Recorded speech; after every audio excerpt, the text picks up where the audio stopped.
నిత్యం మనం జరుపుకునే దినచర్యల్లో ఎన్నో సందేహాలు మన మదిలో మెదులుతూ ఉంటాయి. దీనికి సమాధానం ఎలా దొరకాలి అని ఆలోచిస్తూ ఉంటాం.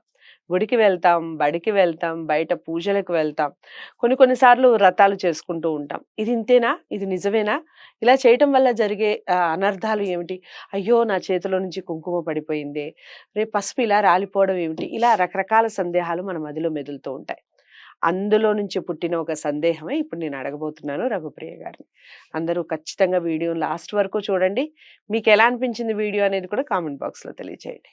నమస్కారం. సో, మనం గుడికి వెళ్తామండి. ఖచ్చితంగా ముఖ్యంగా ఈ అయిపోతుంది ఆషాఢ మాసం, శ్రావణం వచ్చిందంటే గుళ్ళన్నీ కలకలలాడుతూ ఉంటాయి పట్టు చీరలతో. అందరూ కూడా ఖచ్చితంగా వెళ్తారు. శ్రావణ శుక్రవారాలు, మంగళగౌరి వ్రతాలు చేసుకుంటారు కదా! సో, మంగళవారాలు కూడా ఖచ్చితంగా అన్నమాట. సో, ఇలా వెళ్ళిన ప్రతి ఒక్కళ్ళు చేసే ఒకే ఒక పని ఏదన్నా ఉంది అంటే ప్రదక్షిణ చేస్తారు. ఏమిటి ప్రదక్షిణ అంటే ఏమిటి? ఈ ప్రదక్షిణ ఎందుకు చేయాలి? దానివల్ల వచ్చే ప్రయోజనాలు ఏమిటి? ప్ర ద క్షి ణ ఈ 4 విడదీస్తే ప్ర అంటే ఈ ప్ర అనే అక్షరము పాపాలని నాశనం చేస్తుంది. ద కోరికలు తీర్చమని. క్షి అంటే క్షి అనే అక్షరము మరు జన్మలో మంచి జన్మ ఇవ్వమని. అణ అది అజ్ఞానాన్ని పారదోలి ఆత్మ జ్ఞానాన్ని ప్రసాదించి. మంచి జన్మ అంటే మానవ జన్మ కానిదా? మంచి జన్మ అంటే మానవ జన్మే. మానవ జన్మల్లో కూడా ఉత్కృష్టమైన జన్మ ఇవ్వమని. అంటే మంచి జ్ఞానము, మంచి సంస్కారము ఇవన్నీ కలిగింది ఇవ్వమని. అంటే ఒక ప్రదక్షిణ చేశాము అంటే భగవంతుడికి అర్థమైపోతుంది, ఓహో వీళ్ళు ఇవన్నీ కోరి చేస్తున్నారా అని.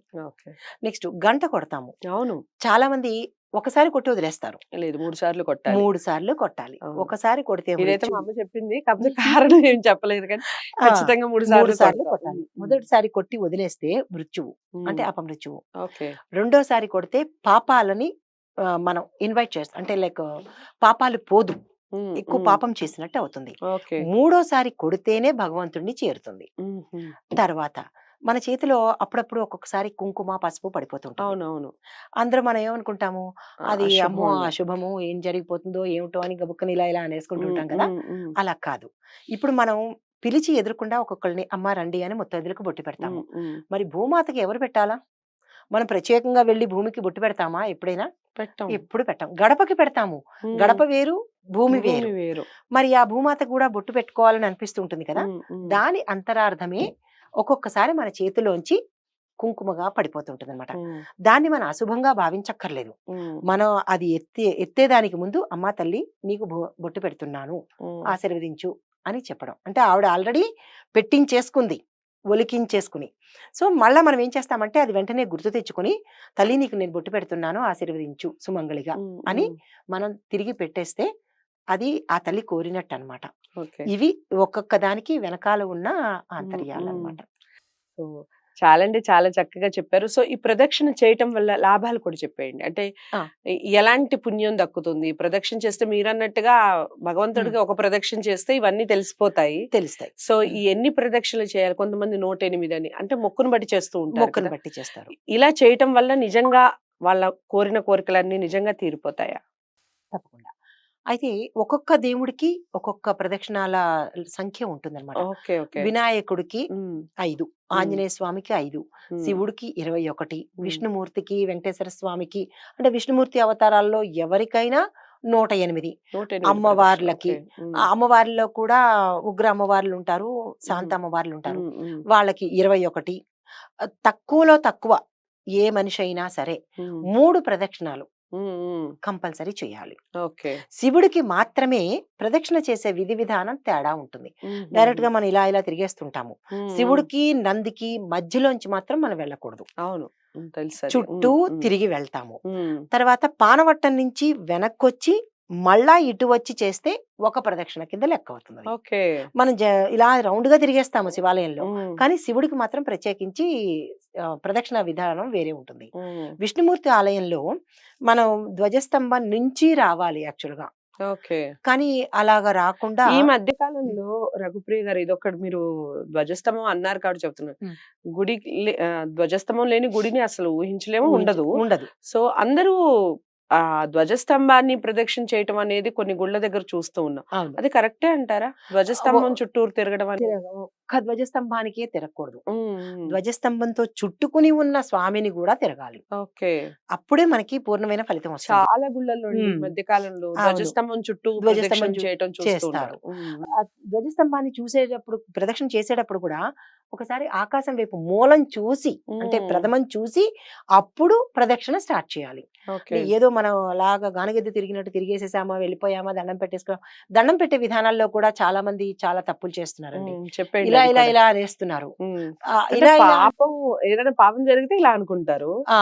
దండం ఇలాగే కదా ఇలా కదా పెడతారు. పెట్టాలి. హ్మ్. కానీ అలా గూడా పెట్టడం లేదు. చాలా మంది ఓకే. ఓకే. నాకు తెలిసి గుళ్ళల్లో ఉంటే కనుక నేను చెప్తూ ఉంటాను. హ్మ్. అమ్మా ఇలా ఇలా అనడం కాదు. అది హ్మ్. దండం కిందకి రాదు. హ్మ్. అంటే అది అసలు ఏ సైను కాదు. ఏ హ్మ్. సంజ్ఞ కాదది. దండం పెట్టుకొని ఇలా ఇలా అనుకుంటారు కదా! దండం హ్మ్. పెట్టుకొని ఇలా అనుకోవాలి. అదే. ఇది హ్మ్. చెంపలు మన 2 అవును. ఇట్లాగా హ్మ్. అనుకోవాలి. హ్మ్. అయితే మగవాళ్ళైతే ఇలా అనుకోవాలి. హ్మ్. ఈ ఆడవాళ్ళైతే ఇలాగా చెంపలు వేసుకుంటాము. హ్మ్. తప్పు హ్మ్. జరిగినప్పుడు. హ్మ్. కానీ ప్రదక్షిణాలు చేసేటప్పుడు, దండం పెట్టుకునేటప్పుడు ఇలా అనుకోక్కర్లేదు. ఓకే. అంటే అప్పుడు మనలో తప్పు భావన ఉన్నట్టు. హ్మ్. మామూలుగా దండం పెట్టుకుందాము. హ్మ్. 2 చేతులు ఆ దండం పెట్టే విధానం కూడా ఉంది. భగవంతుడికి ఇలా పెట్టాలి. హ్మ్. గురువుకి ఇలా పెట్టాలి. హ్మ్. వద్దు నాకు నువ్వు వద్దురా బాబు అన్నప్పుడు నీకో ఇలా నమస్కారం. పెట్టాలి. ఇలాగనమాట. రైట్. ఇలా రైట్. ఒక్కొక్క దానికి హ్మ్. ఒక్కొక్కటి ఉందనమాట. హ్మ్. ఇక్కడి నుంచి పెట్టిందే మనకి పూర్ణమైన ఫలితాన్ని ఇస్తుందనమాట. రైట్. సో, ఇది దండం పెట్టే విధానము. రైట్. సో, చాలా వాల్యుబుల్ ఇన్ఫర్మేషనే నిజంగా. మీరెలా దండం పెడుతున్నారు? ముందు అది కూడా కామెంట్ బాక్స్‌లో తెలియచేయండి. రకరకాలుగా దండాలు పెడుతూ ఉంటారు. ఈ సాష్టాంగ నమస్కారాలు కూడా చేస్తూ ఉంటారు. సాష్టాంగ నమస్కారం కూడా. అది కూడా మంచిదే మగవాళ్ళైతే అంటారా? పూర్తిగా అసలు ఓకే. యాక్చువల్‌గా చెయ్యాలి మనము. హ్మ్. హ్మ్.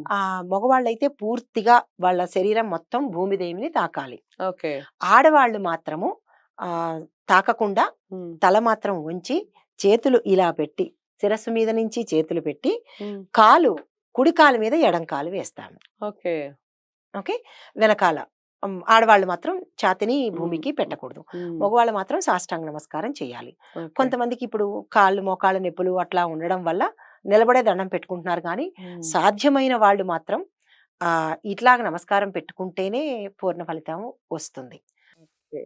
సో, అదండి సంగతి. మొత్తానికి ప్రదక్షిణ దగ్గర నుంచి మొదలుపెట్టి దండాలెలా పెట్టుకోవాలి, కొన్ని కొన్ని సార్లు జరిగే తప్పులు జరగడం వలన అది నిజంగా శుభ సంకేతంగానే చెప్తూ ఉన్నారు. పసుపు కానీ, కుంకుమ కానీ అనుకోకుండా చేతిలోంచి కింద పడిపోతే ఏం జరుగుతుంది అని భయపడాల్సిన అవసరమే లేదు. దానికి ఏమిటి మనం భూదేవికి చక్కగా పసుపు రాసినట్టుగా, కుంకుమ పెట్టినట్టుగా ఫీల్ అవ్వాలి అన్నట్టుగా చాలా వాల్యుబుల్ ఇన్ఫర్మేషన్. మీకెలా అనిపించింది వీడియో? నచ్చితే తప్పకుండా లైక్ చేసి షేర్ చేయండి. ఇంకా మీకెలాంటి ధర్మ సందేహాల రూపంలో మీరు ఎలాంటివి తెలుసుకోవాలనుకుంటున్నారు? ఈ విషయాలన్నీ కామెంట్ బాక్స్‌లో తెలియజేయండి. ఆస్ట్రాలజీకి సంబంధించి కానీ, వాస్తుకు సంబంధించి కానీ, లేదా మరి ఏ ఇతర ఆధ్యాత్మికమైనటువంటి విషయాల గురించి మీరు తెలుసుకోవాలి అనుకుంటే, రఘుప్రియ గారిని కలవాలి అనుకుంటే, స్క్రీన్ మీద కనపడే నంబర్‌కి కాల్ చేయండి. మరో మంచి వీడియోతో మళ్ళీ కలుస్తాను. నమస్తే.